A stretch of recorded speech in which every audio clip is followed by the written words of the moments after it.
So the Dancing on Ice final tomorrow night here on ITV1. And if you want all the gossip before the show, plenty on this morning from 10:30 and later, of course, on Dancing on Ice exclusive. That's at 4. Now though, GMTV.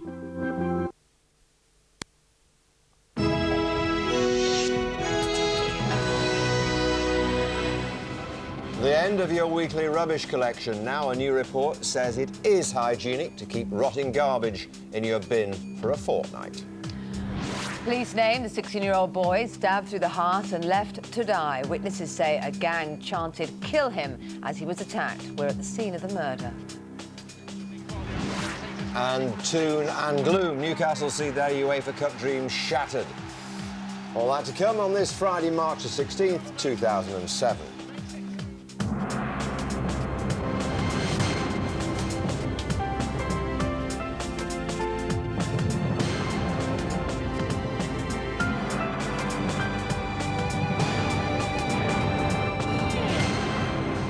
Hello, good morning. You're watching the News Hour. It's just gone 6 o'clock. Yes, and also to come on the programme, a new report claims that English GCSEs are being dumbed down so kids can pass them more easily. And are ASBOs the best way to tackle naughty youngsters? We revisit the 10-year-old who was the youngest person ever to be given an antisocial behaviour order. Text us with your views, 81189, or email us at gm.tv. But first, suggestions today that we're in for a lot of snow. Or I should say that Claire was the first to say this. She was. The paper's saying it now, but she was the first. So, is the snow on its way that you predicted, Claire? Yes, it is, Kate and John. Certainly is. Not today, though. Today, enjoy a little bit of sunshine across England and Wales. More clouds and rain across Scotland and Northern Ireland. But it's really through the weekend, as the cloud and rain clears away to the southeast, we will see a northerly wind come in and also some snow showers, particularly for Scotland, Northern Ireland and the hills of Northern England and Wales. This morning, though, lovely sunshine for England and Wales. You can see here an area of clouds slowly moving its way southwards. So by the end of the day, you could see some rain across Northern England as well as North Wales. Hanging on to the sunshine further south, and you can see here it's going to be a bit of a cloudy and dull day further north. Temperature still on the mild side, John. Thank you, Claire. Fortnightly rubbish collections could soon become the norm after a government report out today claims they aren't a health risk. However, there are concerns that less frequent collections could lead to a rise in rat and mice infestations. Richard Gaisford is in Oxford, where they've had a problem like that. Good morning, Richard. Yes, good morning to you, John. Well, I'm not sure many people here in Oxford would necessarily agree with this government report. More about what I've seen here in a minute. But first, let's talk about that. 10 million households, according to the government, are now using these fortnightly collections in the country. And they reckon that it has reduced or improved the amount of recycling. They say that in terms of the amount we're recycling, it's an awful lot more now. They also say that there are no hygiene concerns because of this, as long as the food waste is properly wrapped. And they reckon that a third of all local councils are now reporting a drop-off in the amount of waste they're collecting, so they're actually reducing the amount of rubbish that's going to landfill. But here in Oxford, as you can see, rubbish left all over the streets. They don't necessarily have wheelie bins in every part of the city. As you can see, people just leave the rubbish outside, and it can be this way for up to 2 weeks. Take a look over there, and you can see a wheelie bin that's just overflowing. That's because many of the homes here are multiple occupancy, lots of students and nurses living in them, lots of rubbish generated, and there's nowhere to put it. You can see it just lays out in the street. If you take a look at some pictures we shot yesterday, you can see that this street isn't just the only one. As I toured around the whole of the city here, just rubbish left everywhere, and that was in areas of the city where they'd only just collected. As soon as it was collected, people were putting it out again, left for another 2 weeks just to rot on the pavements. Now, the council says that they think this is a success. In the first 4 weeks of operation, they collected 800 tonnes less of rubbish than they would normally, so they think a big thumbs up. But from the residents who see scenes like this on the streets, not very many happy faces at all.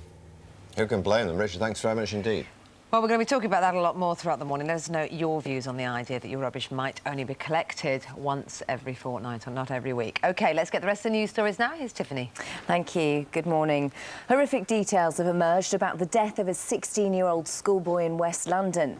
Witnesses say Kodo Yenga was stabbed to death after a gang of boys and girls chased him, chanting, "Kill him, kill him." Sue Jameson is in West London. Sue. Good morning. This is where Kodo's friends and family have been laying their flowers and also writing their messages, their tributes on the wall. "Pray for better days," says one. "You're a true soldier. We'll always miss you. And then over here on the lamppost there's a poem called Sad Wednesday taped here that includes the lines, a 16-year-old lad whose life had just begun, another heartbroken mother has lost her son. And on Kodo's website too, tributes like that are growing. Now, police say they have arrested 7 young men. They're aged between just 13 and 21, and they remain in custody. Eyewitnesses have said that they saw a young man being chased, and there was a brutal attack, and they found him then covered in blood, lying on the ground. He died shortly afterwards. Of course, they've interviewed all those eyewitnesses, but they still need more information. They've asked anybody who can tell them anything at all that might help to call Crime Stoppers. Police are investigating after 17 children were shot with ball-bearing guns in their primary school playground. Jonathan Swain is in Rudgley in Staffordshire. Jonathan. Well, Tiffany, later on this morning, children will arrive here at the school, I'm sure still very shaken by what happened here yesterday. After all, they were on the receiving end of some very dangerous, yobbish behaviour. It was from these bushes and hedges over here that a BB gun was used to fire plastic pellets at a very high speed at children, some as young as 7 years old, who were out in the school field there playing yesterday afternoon. Now, in total, some 17 children were hit by these plastic pellets, 15 boys and 2 girls. They suffered severe bruising to their heads, their face, their arms and their hands, but thankfully none of the children needed any hospital treatment. Well, the police are treating this as a very serious incident. Parents here are shocked by what happened, and so too are the school, because how could they prevent an accident or an incident like this happening? Well, we understand that 2 children who aren't from the school were arrested and have since been released on police bail. And Tiffany, in an hour's time, we'll be talking to the officer who's in charge of this investigation. Thanks, Jonathan. Thousands of teenagers have been caught copying or using mobile phones to cheat in their exams. The Qualifications and Curriculum Authority says almost 5,000 students were disqualified, had marks docked or given official warnings during the GCSE and A-level exams last summer. Half of mums will be away from their children on Mothering Sunday. A survey out today says 1 in 2 people won't see their mums because they live too far away. On average, we live 140 miles from our parents' homes, just too far to visit on Mothering Sunday. And here's what's on the web this morning. Type 1 diabetes has risen dramatically in children. We have advice on our website. Vote in our poll for who you think should be crowned Britain's best mum. And Patrizio will be joining us for a live webcast at 9:30. The time is now 7 minutes past 6. Now it's back to John and Kate.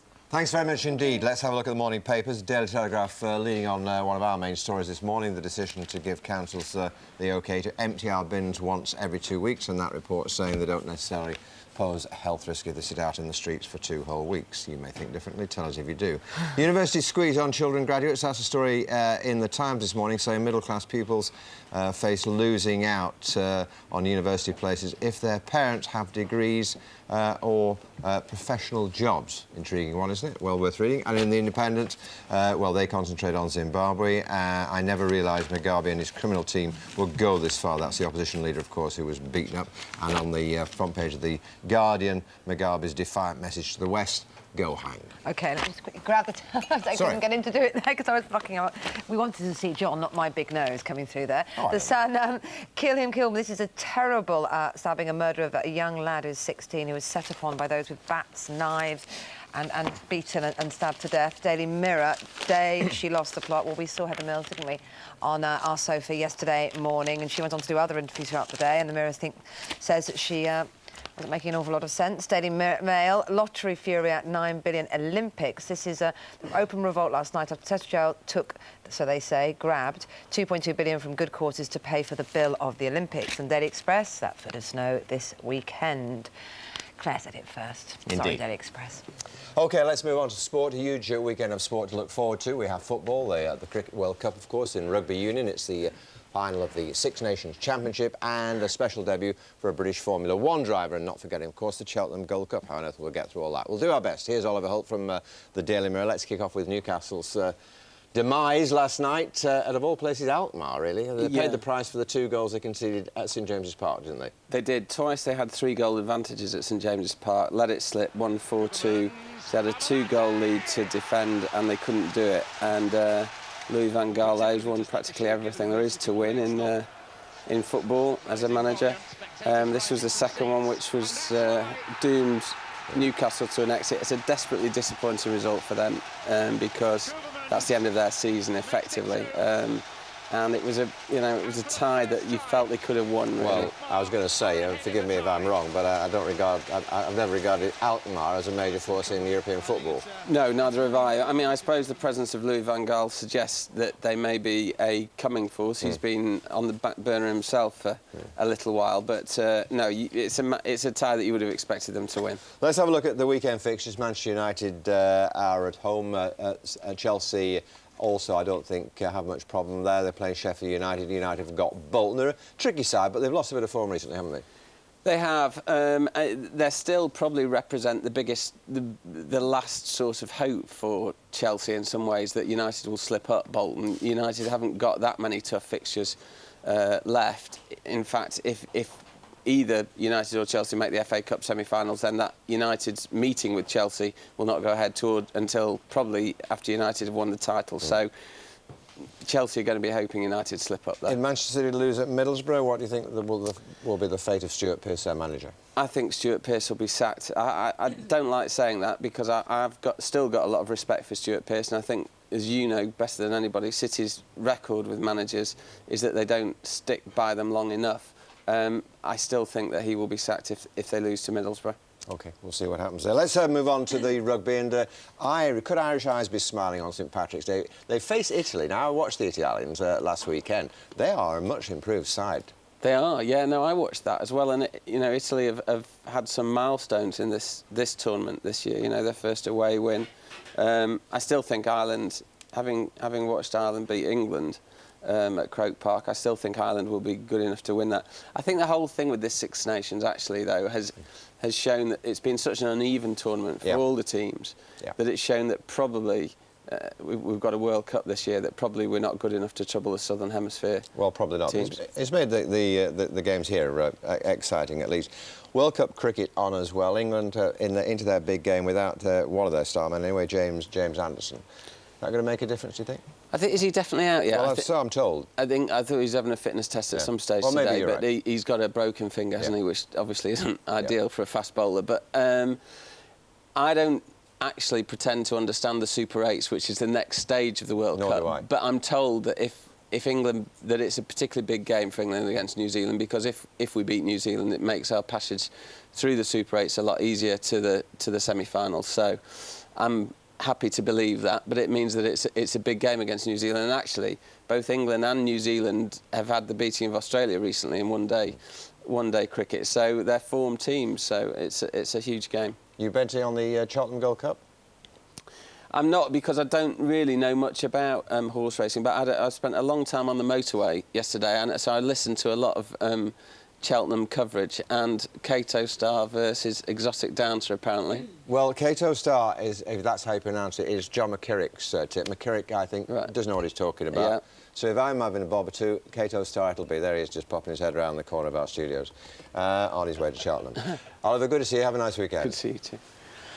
Now, you are watching the news out on GMTV, and this morning's headlines are that the weekly rubbish collection could become a thing of the past. A government report says fortnightly collections are not a health hazard. Police are investigating after 17 children were shot with ball-bearing guns in their primary school playground. And 1 in 2 mums will be away from their children on Mothering Sunday. A survey says many people live too far away from their mums to go and see them. Now, if you have a pension or another investment that relies on shares, then you might be wondering what's going on with the stock market. Over the last few days, prices have been all over the place with some really drastic drops in the FTSE index. Finally, though, things do seem to be recovering a little. Well, City expert Hank Potts is here to try to make some sense of all this for all of us. Now, first of all, we do tend to think of the stock market as, you know, the preserve of city slickers, but how does it relate to the rest of us? Why should the rest of us be concerned? Well, as you say, it's traditionally been the realms of traders and so forth, but the reality is I think people right across the country, their future finance is very much linked to the performance of the stock market. Of course, we've seen the death of final salary pensions. Therefore, for the majority of people, the stock market performance will directly influence. Right, so if you've got a private pension, then it's likely that those people are investing money on your behalf in order to make money for your pension. Are doing so into the stock market as well. And of course, we've all become a nation of shareholders as well, whether it was through the demutualisations or whether it was through the privatisations that we saw through the 80s. So more and more people own stock these days. So it's an important part of people's finances. So we should care. We should care. OK, and prices do seem to be recovering, but what has caused the drops and the problems? It's been a volatile time in the market, probably two main reasons. It started off in China. Now, China's been growing at a rapid rate over the last few years and becoming an important part of the global economy. And some concerns that it was about to overheat. The authorities were trying to slow things down there. And also what's happening in the United States, and that's perhaps more important. Of course, the United States is the largest economy in the world, and signs perhaps there's some issues in the housing market. Of course, you've got problems in the housing market that can very quickly filter through to consumer confidence. If consumers stop spending in the United States, that poses a real problem. There's a great debate going on in the moment about how quickly the US economy is slowing down, and that's the issue for the market at the moment. OK, now good news, though, for British workers of Airbus. Tell us about that. Yeah, it looks that way. Now, Airbus, of course, has had a difficult time. These are the people who are building the super jumbo, the A380. Now, it's well behind schedule, and there's been some concerns that a number of its key customers weren't looking to complete the orders that they'd agreed on. So finally, it looks like some orders coming through the door. The big Russian airline, Aeroflot, looks like they're going to complete a big deal. Of course, Airbus is big right across Europe. In fact, there's some big strikes likely to take place because they're looking to cut a number of jobs, looking to save a lot of money. So this order's probably come at the right time. OK, great news. Not so good news, so 3,000 Prudential jobs hanging in the balance. What's that that's right. We had full-year results from Prudential, actually slightly ahead of market expectations yesterday. Prudential, of course, is a global insurance company doing very well in Asia, doing very well in the United States. Some concerns that they are under too much competition in their domestic UK market, looking to save costs. Unfortunately, could be talking about a number of jobs going. OK, not good news for those who work there. Hank, thanks very much indeed. Thank you. Time now is 16 minutes past 6. GCSEs and A-levels are too easy. That's the claim of the government's exams watchdog in a new report out this morning. The Qualifications and Curriculum Authority says that many questions are predictable, particularly in English, psychology and music. One exam board, the OCR, is criticised for making GCSEs modular, that's i.e. in bits, and allowing pupils to retake the exams time after time. The report gives particular concern to the dumbing down of English GCSEs. Last year, over 500,000 pupils took the core subject exam. And it was also revealed that almost 5,000 students were caught copying or using their mobile phones to cheat during the course of their examinations. We're joined now by Katie Ivans from the Campaign for Real Education. Good morning, Katie. Good morning. Your reaction to this report? Well, obviously, it's only surprising in that the QCA has actually come out and said what most of us have been knowing for a very long time. That's the exam watchdog. Yes, I mean, year upon year, we get the exam results ratcheted up, and we also get lower standards, people reporting lower standards in basic things like literacy and numeracy. So obviously something very strange has been going on, and you have a demand from the government for higher and higher results, demands for schools for higher league tables, and we now have exam boards satisfying that demand and producing ways of examining pupils which many of us would not consider to be actually valid ways of examining students. OCR, the one exam board, OCR, is criticised in particular for allowing pupils to do English exams in bits. The modular is a problem. What's wrong with that? Well, they gave the extraordinary justification that it's good teaching practice, and they seem to be profoundly confused because exams aren't supposed to be good teaching practice, they're supposed to be good examination practice. So this, I think, goes to the heart of the problem. This is what they're doing. They're creating easy tasks for people to do. Well, why is it easy? I mean, allowing people to retake it. Let me put the point of view to you, right? In my day, you had one shot at this exam. Right. If you fail, you're hopeless, goodbye, you can't do it, right? This way, you make kids learn by making them sit it again. Yes, and you teach them in little bite-sized chunks, so they only have to memorise the little bite-size, then they go on to the next Well, what's wrong with that? If at the end of the day, they know the whole subject. If they do. But we don't have the proof that they do know the whole subject. That's the problem. Well, OK, we don't have the proof, but arguably... You only used to test it. I had one exam and it was a completely pot luck as to what questions came up. Yeah. And Well, actually, you were had to know- testing far less. But you had to know your whole subject in order to be prepared for whatever question came up. And this is another point that's been brought up, that the questions that are being given in the final exams that the children do get are, in fact, too predictable. So what do you say to my contention that most of the children I know these days work very hard, certainly far brighter than my generation were, and to have constantly reports like this putting them down and saying that exams are easy, what they've achieved is meaningless, is really very dispiriting for them. It's grossly unfair. So we ought to have a system that honestly tests them so that they can respect the results they get and we can all respect the results they get and none of us question them. The system needs to be changed. OK, love to know what people at home think. Thanks so much, Steve, for coming in to give us your perspective. Katie. Now, still to come, the latest weather picture from Clare, and apparently there could be heavy snow on the way. Yes, and the death knell for weekly rubbish collections, as a new report claims it is hygienic to only get your waste collected once a fortnight.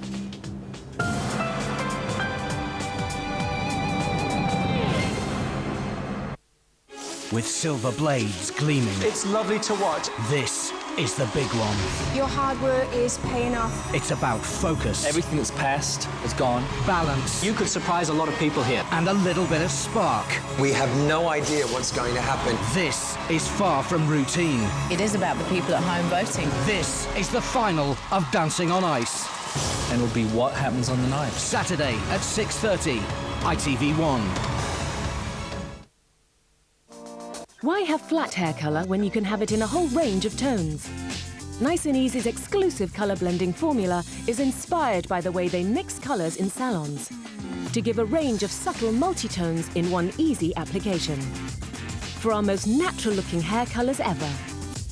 Your hair will be a symphony of high notes, low notes and mid-tones. Colour blend formula exclusive from Nice and Easy. Kids, I've all the roses for Mum. There you go. Cadbury roses for Mother's Day, just $1.99. Another great offer from Morrison's. We are told to follow our hearts. We all have our best guides within us. But what if our hearts lead us up the garden path? I would introduce an element of the unexpected, of romance. Marriage, as we've seen it, is all deceit and disappointment. Are we not more likely to deceive than to be disappointed?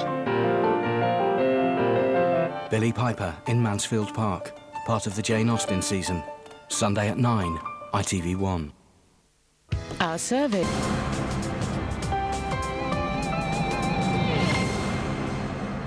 Hi there, 6:22 now. An increasing number of local councils have decided to collect household waste once a fortnight rather than once a week. Now, this morning, a new government-funded report claims there's nothing wrong with having rubbish lying around in our bin for 2 weeks. It's not a problem.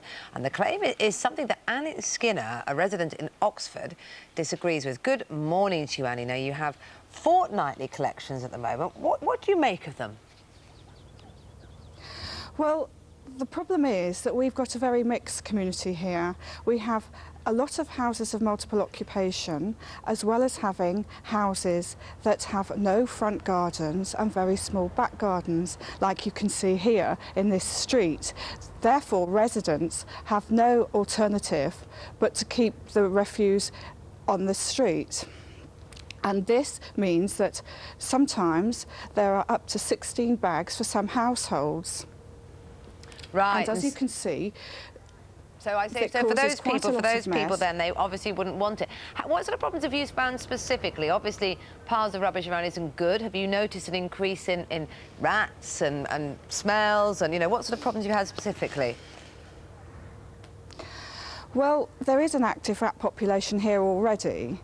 So our concerns in our campaign are, is this exacerbating the active rat population? Now, how can this putrefying, rotting waste not be a public health concern?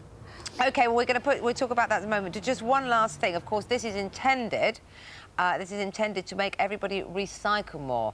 We would have a lot less rubbish and maybe it would be OK to collect once a fortnight, the argument goes, if we all recycled properly, crushed everything down properly. What do you say to that?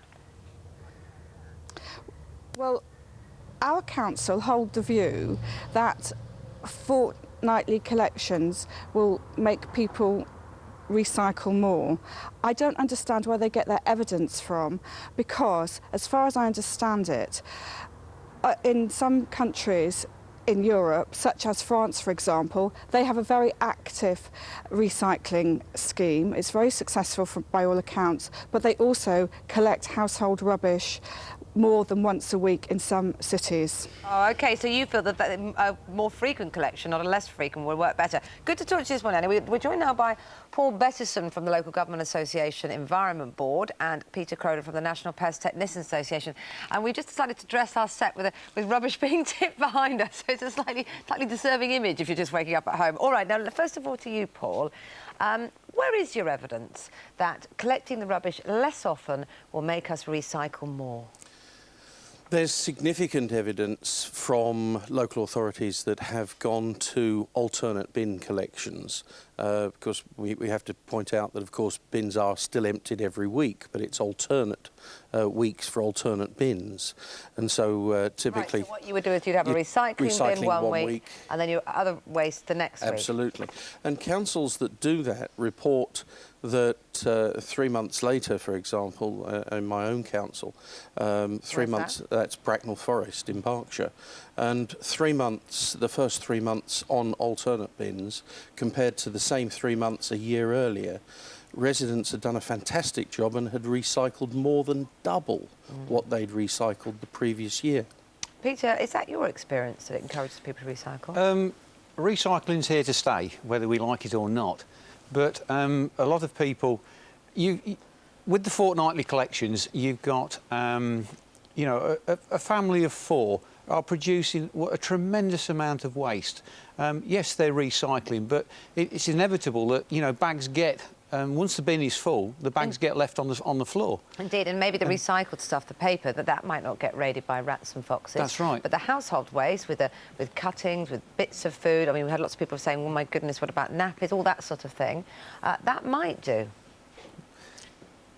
I think if the waste that goes to landfill, the household waste, as you put it, that isn't possible to recycle currently, if that is put into the wheeled bin that's provided, of course, rats can't get in there. Yep. Well, the problem occurs when people overfill those bins and resort to the black sacks. Well, lots and lots and lots of places don't have recycling bins. For instance, where I live, the council will let you have a recycling bin because we've got no front pavements and we just have to keep it inside and put the bags out, you know, as best we can. And it's chaos.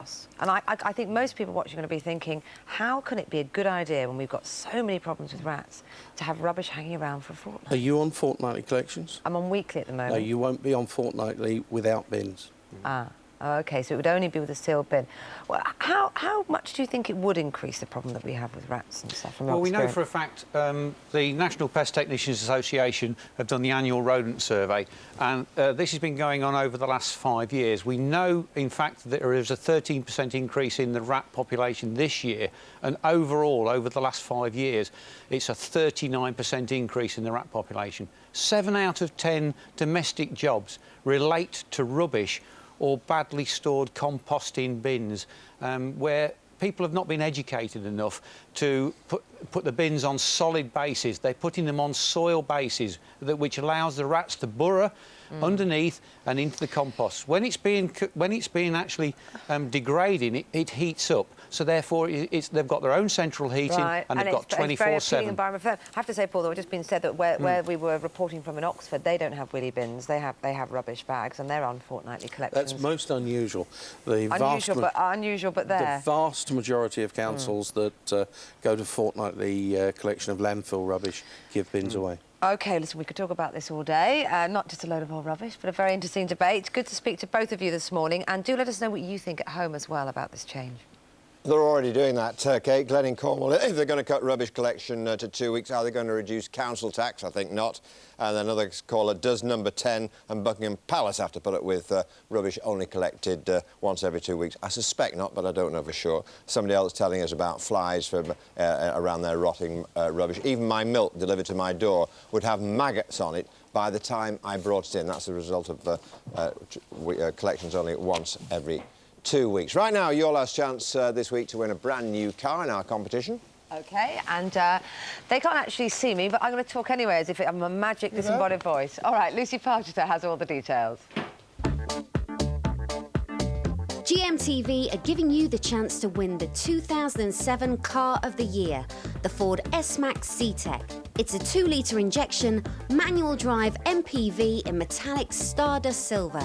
It's worth over £18,500 and could be yours if you enter today's competition. So, for your chance to win this car by the end of the show, just answer this question. What was the name of Lady Penelope's driver in Thunderbirds? A. Peter, B. Parker, or C. Paul? You can dial 09068 100 100, that's 09068 100 100, or you can text A, B or C as your answer, plus your name and full address to 81149. You can also enter via the website either online or on your mobile. As usual, lines close at 9. The winner will be revealed in Entertainment Today. Yes, we're going to get the weather from Claire now. GMTV weather, sponsored by Nestle Cereals. Whole grain for the whole family every morning.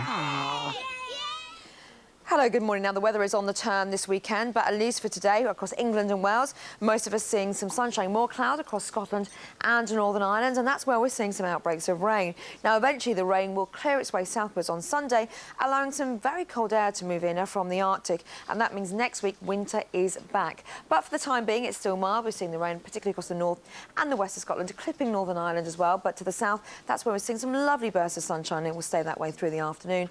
Continuing sort of the cloudy, damp theme across Scotland during this afternoon, as well as Northern Ireland, southern Scotland, as well as Northern England. And you can see here the wind's picking up as well. It's a bit of a wet and windy, sort of a dull day across many parts of northern Britain. Now, further south, it's a slightly different story. We're seeing more cloud and rain across the north of Wales.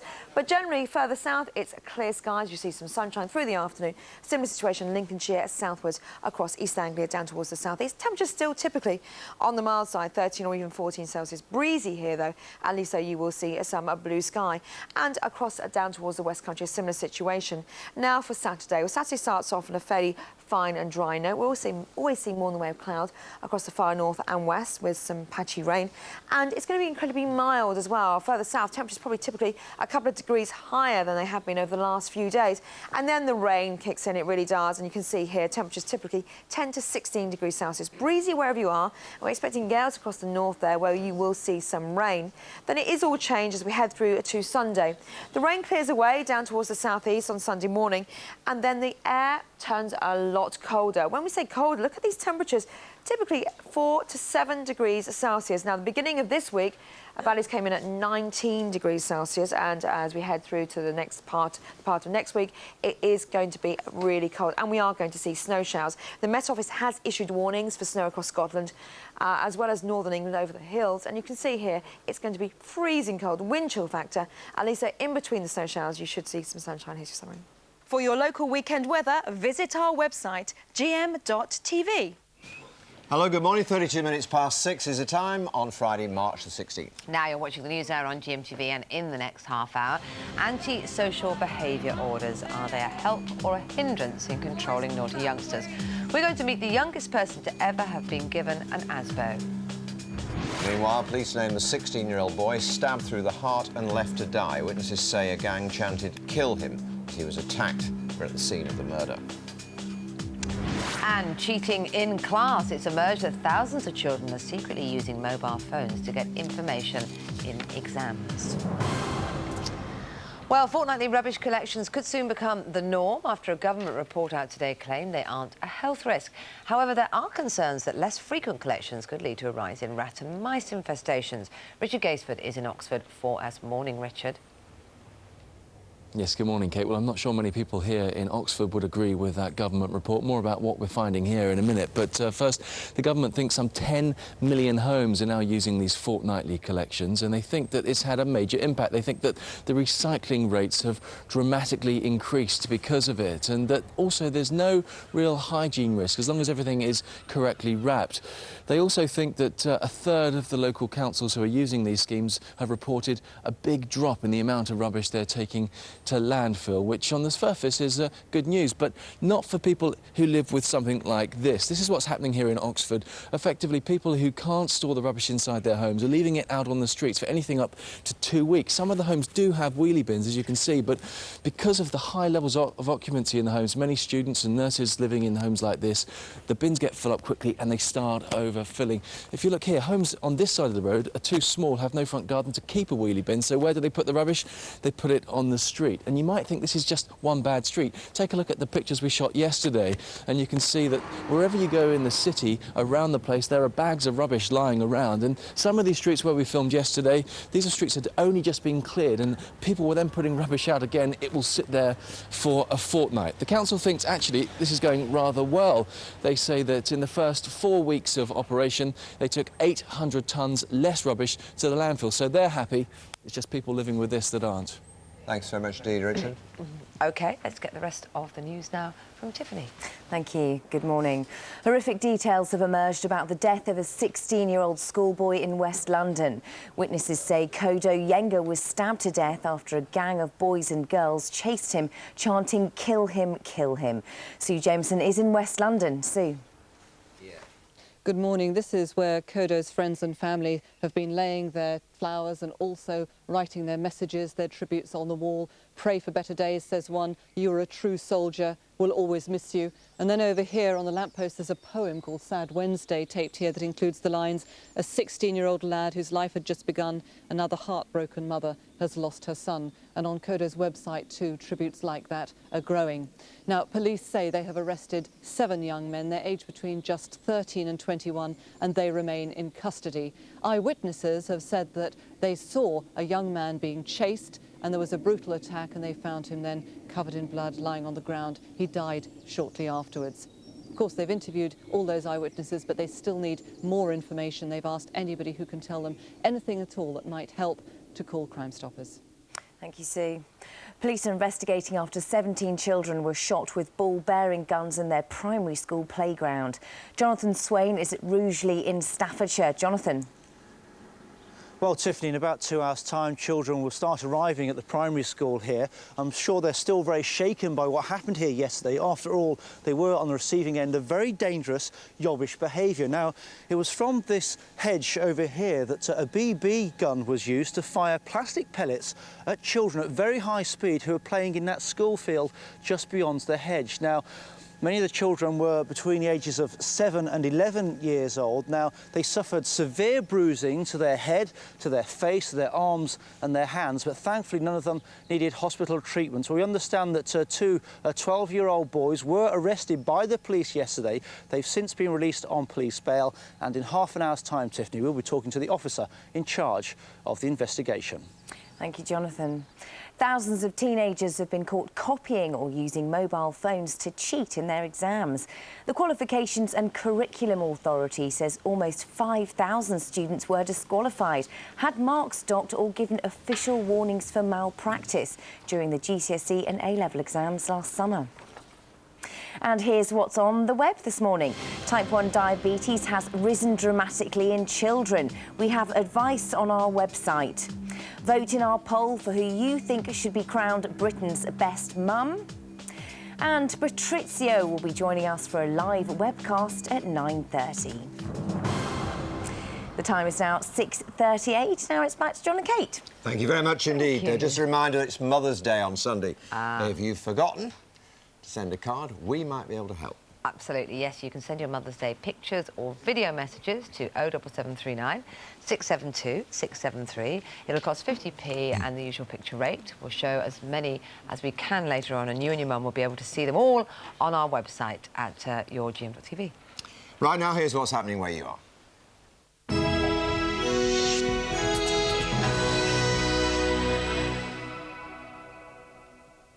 Good morning and welcome to the Breakfast News from ITV Granada.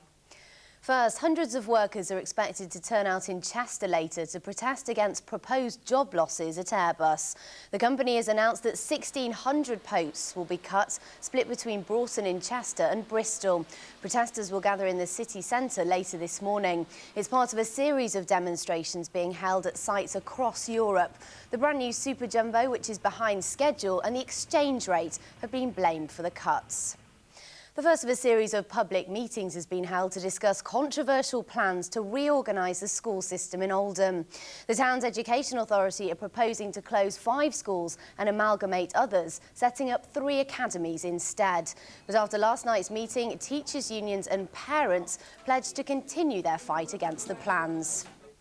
Now, the former Atomic Kitten star Liz McLaren is in the running to represent the UK in the Eurovision Song Contest.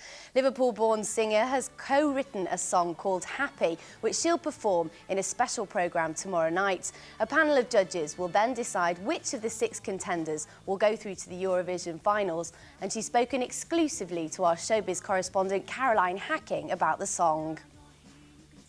My songwriter friend John just said, let's write something that's really, you know, uplifting and makes us feel like it's summer. So that's what we did, and we got 2 drummers in to play on it. We turned the bass up far too loud. We got some trumpet players in, and I started going, happy, happy, and that was it. On to football, and Preston's David Nugent could find out today if he'll be the latest addition to the England squad. Coach Steve McLaren says he wouldn't hesitate to select the 21-year-old striker after watching him at Deepdale this week. But it's set to be a big weekend for the player as Preston take on Lancashire rivals Burnley, with both sides in need of a win. We have to just keep focused, know where we want to go, know what we want to do. The first game for us that we can do something about is Burnley at home, a local derby, all to play for, and we've got to make sure that we keep ourselves in those top places. I think at the moment, the lads are mirror imaging my spirit. They're battling, there's no problems with their battling qualities, their hard work. They are good players, they're just perhaps not quite showing it at the moment, but we have a great stage to go and show it on Saturday. That's it for now. I'm back at 7:05. Time now for a look at the region's weather. Be ready for all changing light conditions. Here's the weather forecast, brought to you by Transitions Lenses. It'll be a dry morning with good spells of sunshine, but this afternoon expect lots of cloud bringing rain to Lancashire, which will move south across many parts of the evening. There'll be top temperatures of 10 degrees Celsius.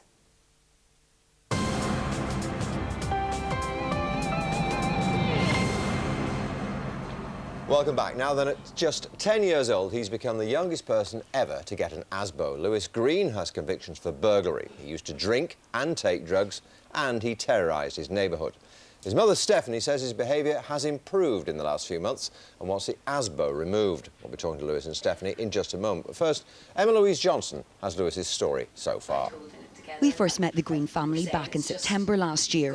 When we arrived at the house, Steph was at her wit's end because Lewis had stayed out all night and she didn't know where he was. He turned up as we were filming. Oh, Lewis, you can't keep running away from me and your dad. I'm sorry, but it's hurting. I hate me, Dad. I died. At that time, he was smoking dope, sleeping rough and terrorising other children and adults. Lewis, come back, please. Steph says that since Lewis was put in an anger management drug 3 months ago, he's not got into any trouble. He now has a routine, has been attending school and doesn't scream, bawl or smash things up. A good boy. You've been a good boy. Yep. It's good. What have you been doing at school today? Maths, literature, PE, play football. Although he's now become one of the youngest people in Britain to be given an ASBO, Steph says he's changed. He's continuing to make an effort to be good and has finally become a pleasant little boy to live with. Lewis and his mother, Steph, join us now from Barnsley. And also alongside me in the studio, we have the child behavioural specialist, Loreen Mara, as well. Very good morning to you all. Let me talk to Steph first of all. Things have really got better, have they?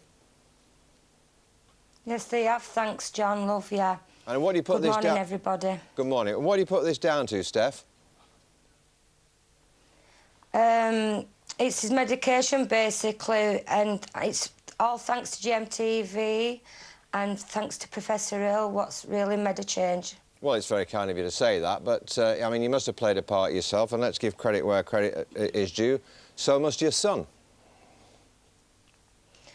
Well, I had blamed myself in the past, and I have tried what I have tried, regards to Lewis for his upbringing, like any other parent would do. But, yeah, I've tried my best by doing parenting courses and that kind of thing. Well, that's good to hear. And Lewis, tell us about your life. Are you now enjoying school a bit more? Yep. Good. Well, that's a positive answer. That sums it up perfectly well. And what about your social life? What about when you go out to play with your mates? What sort of things are you up to now?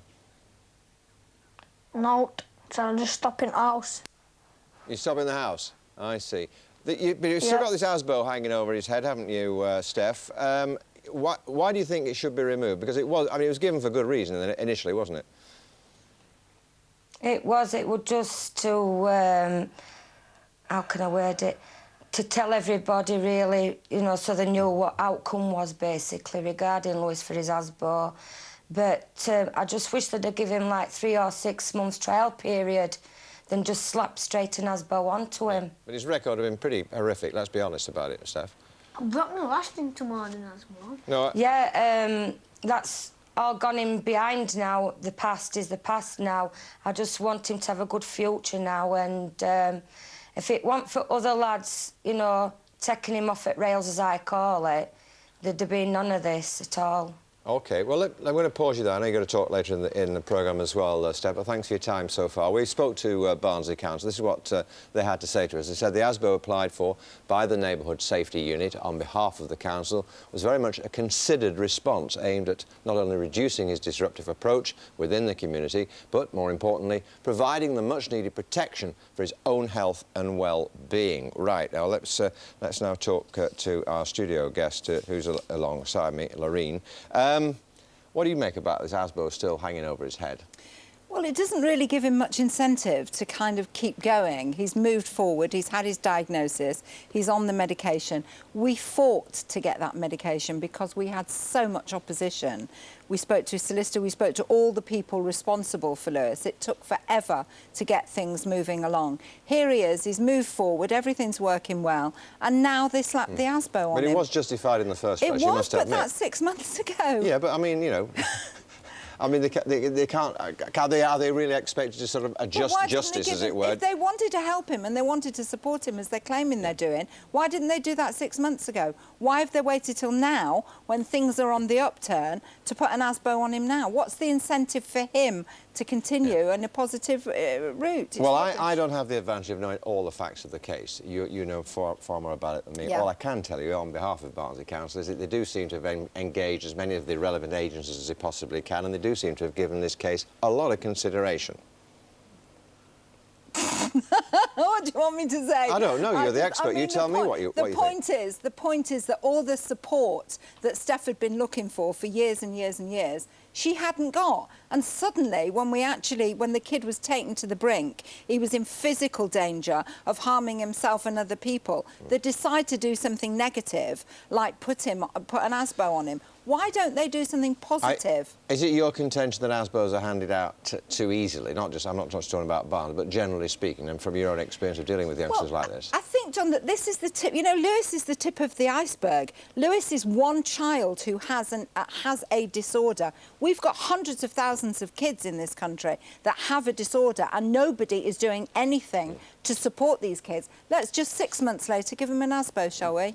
They also... They do, that's the problem. Yeah. The support is very expensive. The sort of work that you've done because of GMTV is very expensive. OK, so if we set up a unit in every single borough where people are trained, they can do a diagnosis. We start with Sure Start, Home Start, all of those things. They start when they're little, and then we won't get them in prison. We've got 79,000 people in prison where we're not supporting them. We're not doing anything with them. They've got learning difficulties. They're dyslexic. They've got ADHD. Let's bang them up, and the prison service say, we haven't got anywhere safe to keep the medication. Right. OK, it's a controversial issue. Thanks very much, Dee, for your colourful perspective on it. And thanks also, Lewis and Steph up there in Barnsley. Tell us what you think about that case and the way in which the authorities do hand out ASBOs. They would say, in many cases, that they work, that areas get a lot better when they do. But anyway, give us your point of view. Now, you're watching the News Hour on GMTV, and this morning's headlines are that the weekly rubbish collection could become a thing of the past. A government report says that fortnightly collections are not a health hazard. Police are investigating after 17 children were shot with ball-bearing guns in their primary school playground. And 1 in 2 mums will be away from their children on Mothering Sunday. A survey says that many people live too far away from their mums to go to see them. It's a bit of a poor excuse, isn't it? Bit of a poor excuse. OK, you're watching the News Hour on GMTV. Time for the latest showbiz news. Here's Carla. Morning, Carla. What's happening in La La Land, then? Well, lots of coverage, Kate, this side of the pond, of Angelina Jolie adopting a 3-year-old Vietnamese boy. We hear his name is Pax Thien Jolie. Angelina adopted him on her own because apparently it's much easier to adopt a baby as a single woman than it is as an unmarried couple, bizarrely. We hear she's taken him from the orphanage and he is now in her care. But she's had to stay in Ho Chi Minh City for at least another couple of days to finalise all the paperwork. We've been told that Angie's received no special treatment in terms of speeding up that adoption process. She's had to go through what everybody else has to go through, although, you know, it does seem like it's happened overnight. This has been months in the works. We hear that her and Brad visited this orphanage last November. Apparently staff had no idea who they were. They just walked in, tons of toys, started playing with the kids, and they said that Angelina was very nurturing, very, very maternal. The kids loved her, and there is some speculation that she met this little boy when she was there and decided that he was going to be her next adoption. Apparently he's a very lively little boy. He does have, I guess, a bit of shyness to him, we've been told, which is going to be a bit of a wake-up call, Kate, I think, entering the limelight for him, and it's already started. He's not even left Vietnam. As Angelina was leaving the orphanage with him in her car, the paparazzi surrounded the car. They pretty much attacked the car, to be perfectly honest, started chucking things underneath to prevent the wheels from going any further. They're desperate to get that very, very first picture. I think she was a bit scared as to what his reaction was going to be. As I said, he is a little bit shy and has been living in this orphanage. She complained about this, and Angelina never, ever complains about the paparazzi. If she thinks that's bad, the paparazzi are not going to, they're going to be like a dog with a bone with this. They're not going to stop. They're all going to want that first picture. OK, where was Brad? Was he around at all? No, Brad's at home in New Orleans looking after the 2 girls, Shiloh and Sahara. Angie's got Maddox with her. So he's been perfect, really, fantastic. He's had to stay in New Orleans because he's filming The Curious Case of Benjamin Button. But yeah, you know, he wanted a soccer team. I guess he's almost halfway there. I know, about a year ago he was a single man, wasn't he? I know, what happened? He's a fast worker. Every time he wakes up, she's got a new child. Get a new one. OK, Carl, I'll speak to you later. Take care. Yeah, that's just about it from me, certainly, but you're back with Ben. I am back with GMTV today, and the voice of romance himself is performing, especially for all you mums out there. Patrizio is here live. Yes, but also Claire with the weather.